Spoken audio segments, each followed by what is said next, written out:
You're about to board a flight with your baby. You've packed the diapers, the bottles, the extra clothes. You think you're prepared. But what if I told you that airlines are hiding critical information that could affect your baby's safety and your sanity at 35,000 feet?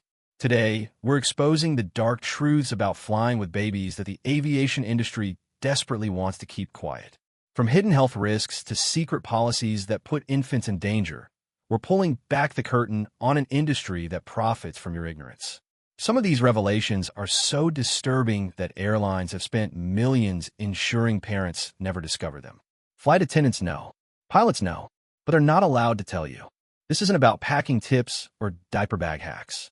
This is about the real dangers, the hidden costs, and the lies airlines tell every single day to parents flying with infants. Hit subscribe because what you're about to learn could literally save your baby's life. Let's expose the dark truth about flying with babies that airlines pray you never discover. Lap infants are flying in the most dangerous position on the plane. Picture this: turbulence hits. The plane drops suddenly. Adults with seat belts stay secure, but your lap infant? They become a projectile. Here's what airlines don't tell you. Lap infants under 2 years old don't get their own seat or seatbelt. The official recommendation is to hold them tightly during turbulence. But here's the terrifying reality that the FAA doesn't want you to know. In severe turbulence or emergency landings, even the strongest parent cannot hold onto a baby against G-forces. We're talking about forces that can pull a 15-pound infant with a weight of 150 pounds in a split second. Flight attendants are trained on this, but they're instructed not to scare parents with the details. The National Transportation Safety Board has repeatedly recommended requiring seats for all infants, but airlines have lobbied against it for decades. Why? Because they'd lose revenue from that seat. Your baby's safety is literally worth less than the cost of a ticket. Smart parents buy a separate seat and bring an FAA-approved car seat. Airlines hate when you know this option exists. Cabin air quality is worse for babies than adults. The air you're breathing at 35,000 feet is recycled, filtered, and mixed with outside air. Airlines love to brag about their HEPA filters. But here's what they don't mention. Cabin air is extremely dry, with humidity levels between 10 to 20%. That's drier than most deserts. For adults, this causes discomfort. For babies, it's dangerous. Infants have smaller airways and less developed immune systems.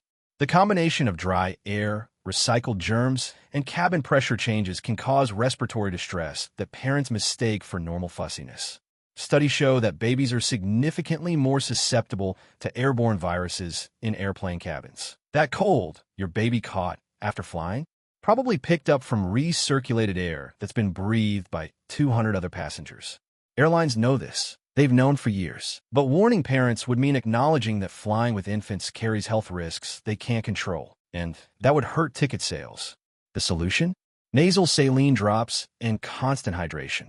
But they'll never tell you that during boarding. Your baby's ears are suffering and no one's helping. Every parent has experienced it. Your baby screaming inconsolably during takeoff and landing. Airlines call it normal. But here's the dark truth they're hiding from you. Babies can't equalize ear pressure like adults. When cabin pressure changes rapidly during ascent and descent, the pain babies experience is excruciating. We're not talking about discomfort. We're talking about severe pain that can actually damage their developing ear structures. In rare cases, rapid pressure changes can cause barotrauma, temporary hearing loss, or even ruptured eardrums in infants. Airlines have known about this risk since the 1960s, but there's no regulation requiring them to warn parents or provide solutions. Flight attendants are trained to suggest feeding or using a pacifier during pressure changes, but most won't proactively offer this advice. Why? Because acknowledging the problem means acknowledging liability. The aviation industry has deliberately chosen not to develop or require pressure regulation systems specifically for infants. It would cost money, and babies don't buy their own tickets. Give your baby something to suck on during takeoff and landing. It's the only defense you have. The real reason airlines push bassinet seats. Airlines love to advertise their bulkhead bassinet seats as a premium amenity for families. They make it sound like they're doing you a favor. But here's the sinister truth behind why they really offer them. Those bulkhead seats put you and your baby in the most visible, high-traffic area of the cabin. You're directly in front of the galley where flight attendants work, where passengers line up for bathrooms, where every person walking by can see and hear your baby. This isn't an accident. It's calculated placement. Airlines want other passengers to see the hassle of traveling with babies. It reinforces their child-free sections, their premium quiet cabins, and ultimately drives parents toward more expensive tickets or convinces other travelers to pay extra to avoid families. Even worse, bulkhead seats often have a movable armrests because the tray tables fold out from them. This means you can't create extra space for your baby or yourself. You're trapped in a confined area with maximum exposure. Those bassinets? They're only approved for babies under 20 pounds and often unavailable due to equipment issues. Airlines know most parents will discover this after booking. Airlines deliberately overbook flights with infant passengers. You booked your flight months ago. You selected your seats carefully. You paid extra for that bassinet reservation. Then you arrive at the gate and discover you've been bumped. Here's the industry secret airlines never admit. They specifically target families with lap infants for overbooking situations. Why? Because lap infants don't have their own ticket, making it legally easier to bump the entire family without violating passenger rights regulations that protect ticketed passengers. The algorithm that determines who gets bumped considers multiple factors, and traveling with a lap infant actually lowers your priority. Airlines have calculated that families with babies are less likely to cause scenes or demand compensation aggressively because they're exhausted and just want to get home. When you're bumped, they'll offer you a later flight, maybe a travel voucher. What they won't tell you is that you could have been entitled to cash compensation, not just credits. And they definitely won't mention that your infant's formula, medications, and feeding schedule disruption is collateral damage they've already factored into their profit margins. Always check in exactly 24 hours before departure. It's your only protection against this predatory practice. The diaper changing situation is a hidden health hazard. Airlines advertise changing tables in their lavatories. What they don't tell you is the horrifying reality of what you're exposing your baby to. Those changing tables fold down directly next to the toilet. We're talking inches away from a toilet that gets flushed 50 to 100 times per flight, each flush creating an aerosol spray of bacteria that coats every surface in that tiny space. E. coli, norovirus, staph, it's all there floating in the air and settling on that changing surface. Studies have found that airplane lavatory changing tables are among the most contaminated surfaces on the aircraft, worse even than the tray tables. Airlines do a quick wipe down between flights, but they're never sanitized to the level needed for infant skin contact. Flight attendants know this. They've seen the black light tests that reveal just how filthy those surfaces really are. But they're instructed to smile and direct you to the lavatory anyway. The truth? Many experienced flight attendants change their own babies on the closed toilet seat with a thick changing pad, or they change them in their seat with privacy blankets. They'd never use that fold-down table. Always bring a thick, waterproof changing pad and disinfectant wipes. Don't trust anything on that plane. Baby formula and breast milk face secret additional screening. TSA says formula and breast milk are exempt from the 3.4-ounce liquid rule. They advertise it on their website. But here's what happens in reality that they never publicize. Declaring formula or breast milk at security triggers additional screening protocols that can be invasive, time-consuming, and sometimes result in contamination of your baby's food. Some TSA agents use test strips that require opening your bottles. Others demand you taste the liquid in front of them, which is humiliating and potentially dangerous if you're transporting express breast milk. Even worse, the random selection for additional screening mysteriously isn't random at all when you're traveling with baby liquids. Airlines and TSA have an unspoken understanding that formula and breast milk create opportunities for smuggling, so parents face disproportionate scrutiny. Many parents report being separated from their children during these extended screenings, with their infant's food sitting exposed on the security belt while they're questioned in a separate area.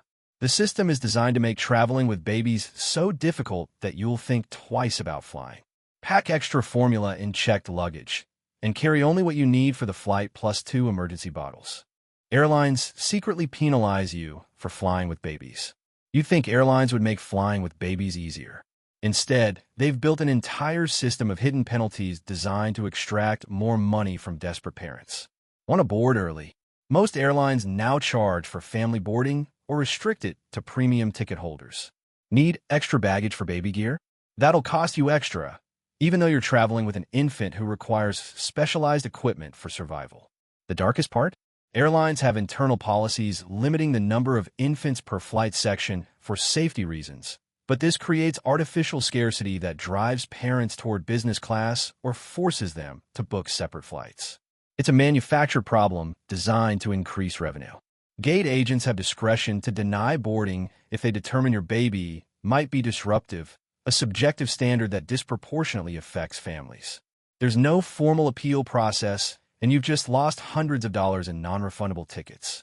Airlines also track passenger complaints, and families with babies are flagged in their systems. Future bookings may face random seat selection issues or limited availability. They profit from your parenthood, and they're counting on you not knowing these policies exist. Emergency equipment for infants doesn't actually exist. In an emergency, adults get oxygen masks that drop from the ceiling. But what about your baby? Airlines tell you to put your mask on first, then help your child. Sounds reasonable, right? Here's the terrifying reality. There are no infant-specific oxygen masks on commercial aircraft. The masks that drop down are designed for adults and older children.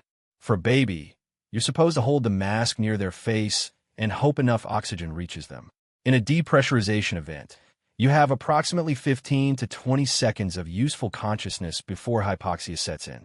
That's how long you have to secure your mask and improvise something for your infant. Airlines know this window is impossibly tight for parents, especially first-time flyers who panic in emergencies. Even more disturbing, infant life vests on planes are often expired or improperly sized. They're not regularly inspected with the same rigor as adult safety equipment because regulations don't mandate the same standards. Flight attendants receive minimal training on infant emergency procedures, and most will admit privately that they don't know what to do with a baby in a real crisis.